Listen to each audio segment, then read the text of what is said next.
मंडळी, एआय आलं, सगळीकडे डिजिटल ट्रान्झॅक्शन होत आहेत.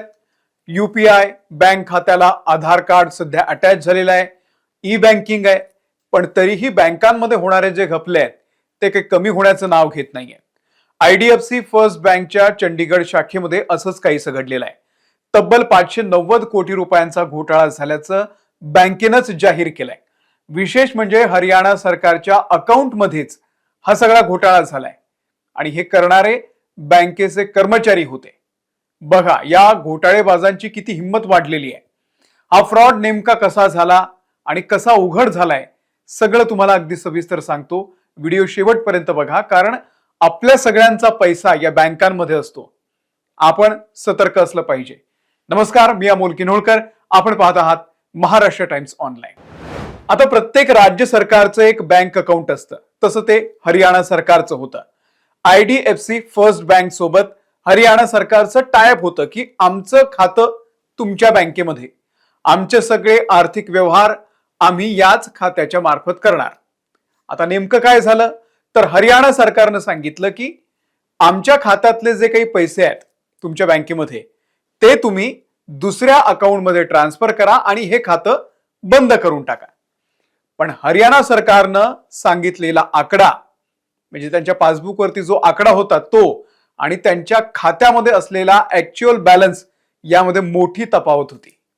त्यांच्या खात्यामध्ये तब्बल 590 कोटी रुपये कमी होते आणि त्यानंतर कळलं की हा एक मोठा फ्रॉड झालाय. आता ही रक्कम त्यांच्या खात्यातून कशी गायब झाली हे सुद्धा समजून घेऊयात. लक्षात घ्या, सध्या याचं ऑडिट सुरू आहे.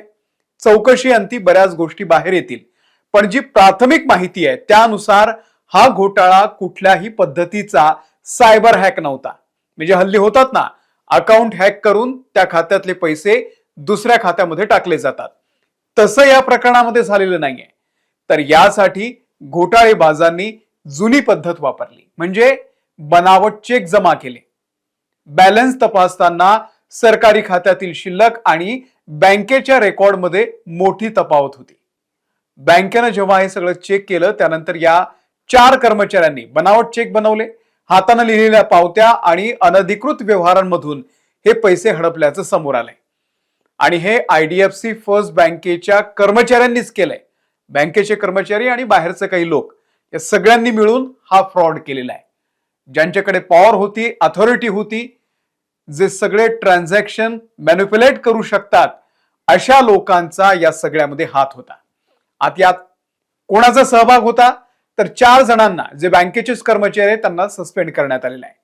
पोलीस या प्रकरणाचा अधिक तपास करतायत आणि अज्ञातांच्या विरोधामध्ये गुन्हा दाखल करण्यात आलाय. कारण अजून कळलं नाहीये की या फ्रॉड मध्ये नेमका किती जणांचा सहभाग आहे. आता या सगळ्याचं फॉरेन्सिक ऑडिट केलं जात आहे KPMG द्वारे. यात बँकेच्या सगळ्या व्यवहाराची जी आहे तपासणी केली जाईल आणि त्यानंतर जे काही सत्य आहे ते बाहेर येणार आहे. पण सगळ्यात महत्वाचं, या चिंतेची बाब काय, हा फ्रॉड कसा झालाय.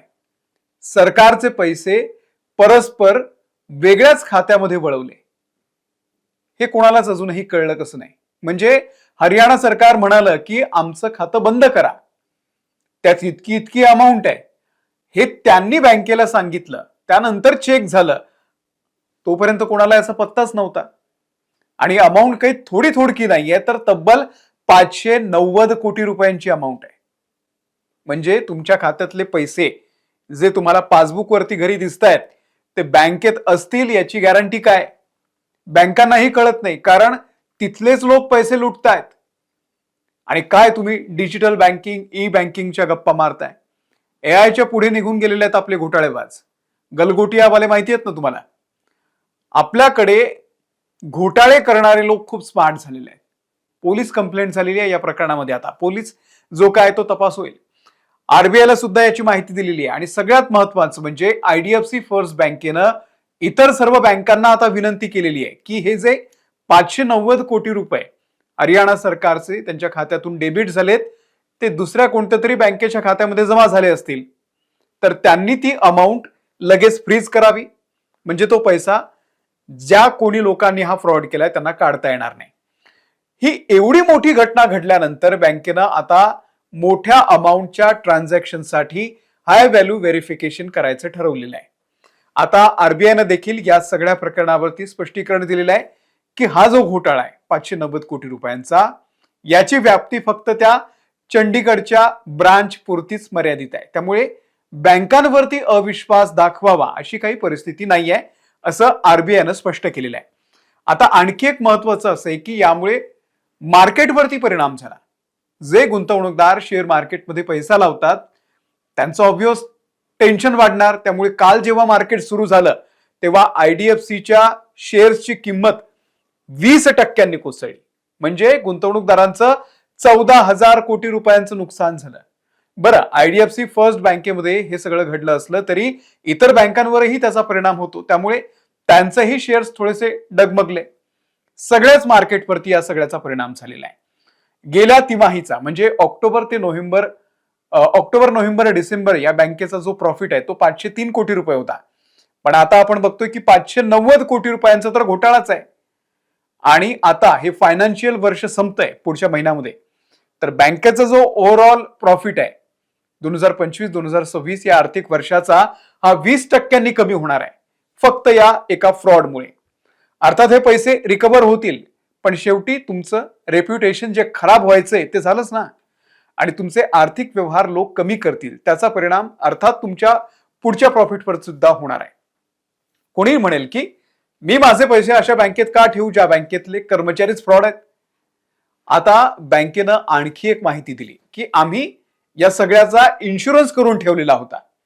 एम्प्लॉई डिसऑनेस्टी हे फार इंटरेस्टिंग आहे की जर कर्मचाऱ्यांनी अशा कुठल्याही पद्धतीचा फ्रॉड केला तर इन्शुरन्स मधून तो पैसा रिकव्हर होऊ शकतो. आता हे काय अगदी म्हणजे 590 कोटीचे 590 कोटी परत मिळतील तेवढा इन्शुरन्स असेल असं काही नाही, थोडेफार रिकव्हर होतील. पण या सगळ्या टेन्शन वाढवणारी बातमी अशी आहे, गोष्ट अशी आहे की आता सगळीकडे डिजिटल झालेलं आहे, फायलिंगचा काळ नाहीये, तरीही बँकांमध्ये फक्त पावत्या चेक बनवून हे असे पैसे काढले जात आहेत आणि बँकेला कळतच नाहीये. हरियाणा सरकारने या बँकेशी सर्व आर्थिक व्यवहार सध्या थांबवलेले आहेत.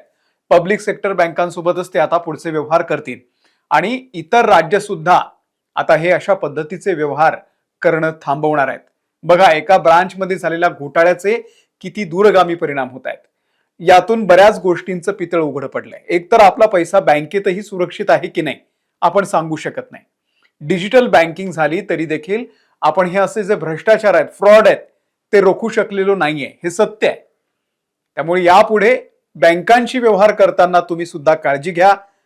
या व्हिडिओमध्ये इथेच थांबतोय. धन्यवाद. आमच्या महाराष्ट्र टाइम्सच्या युट्यूब चॅनलला जर तुम्ही सबस्क्राईब केलेलं नसेल तर सबस्क्राईब करा. फेसबुकवरती सुद्धा आहोत, तिथेही आम्हाला फॉलो करा.